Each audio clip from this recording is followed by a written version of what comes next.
Wildlife R&R, this is Patti.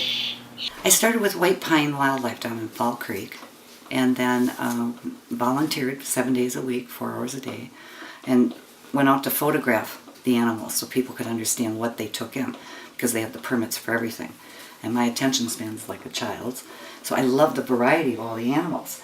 And then when they shut the door, realizing there's no place to take anything anymore. You have to have these permits and licenses to do this. And I was about the only eligible one to go on with it. So once they shut down, and I wanted the educational birds, so I was worried what was going to happen to them. It took about a year to get everything into play. And then because I have the educational birds, I had to become a 501c3 nonprofit, so I'm tax deductible. So donations are very, very important. It costs about $2,000 a month to do this.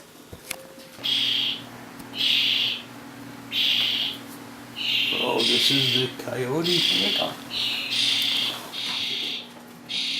You know, yes.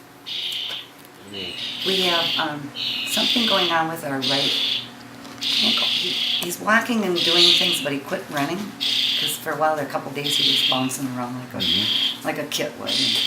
And then all of a sudden, we stopped. And then I was watching him, and it's like this foot is going outward a little bit. So we're going to take him in and have him x-rayed and find out. So it's the left front, the right front. Right front. And sharp teeth. Oh, and we got teeth.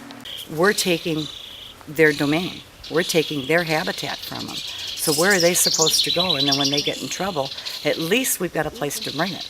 And you have to have the permits and the license to do this. It's against the law to do any of this without those. So, and it's against the law for you to have anything that's indigenous to the area. So call. I'll gladly try and help and walk you through as much as I possibly can. So I usually check here before I try and get it in the mouth.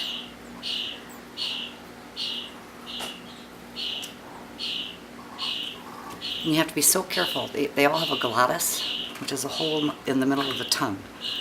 But that goes directly down to the lungs. So you want to make sure you don't get it into the lungs. But we're just learning how to see. So that's what the swinging of the head is. We got to check this out. Owls can't move their eyes like we do. We have peripheral vision and they don't. So all they see is exactly what's right in front of them, like a square, like a computer screen.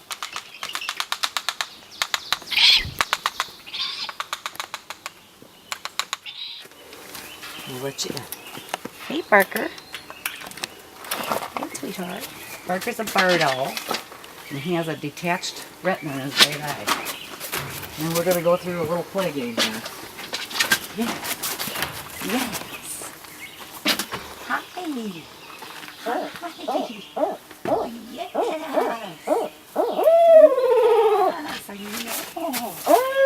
I know. Calm down. There's no government funding, there's no state help, no state aid. The funding is absolutely atrocious. It's about $2,000 a month to do what I'm doing, especially to take care of these animals. And the hardest time is from spring until late fall. Just the gas for the car is between $25 and $35 a day. And then because of where I get my formulas, those come from Arizona, they're pricey, but each one is species specific, so I know they're getting the nutrition and the value that they need. I even housed a ground gopher over winter. Really? I got it in November, and I looked at the lady and I said, "What are you doing with the ground gopher?" They hibernate. Well, she had it since spring, and her daughter had it as a pet. And her daughter's 16 years old. I'm like, you should know better. So then I bring it home and had to house it. Well, I mean, it thought it was a hamster. Sure. And by the time I let it go, and I said, "What did you feed it?" "Oh, it's a vegetarian." Ground gophers are not vegetarians. But it was quite a deal. When I let it go, it's the fattest little ground gopher you've ever seen, and it took off like a bat out of hell back there. So.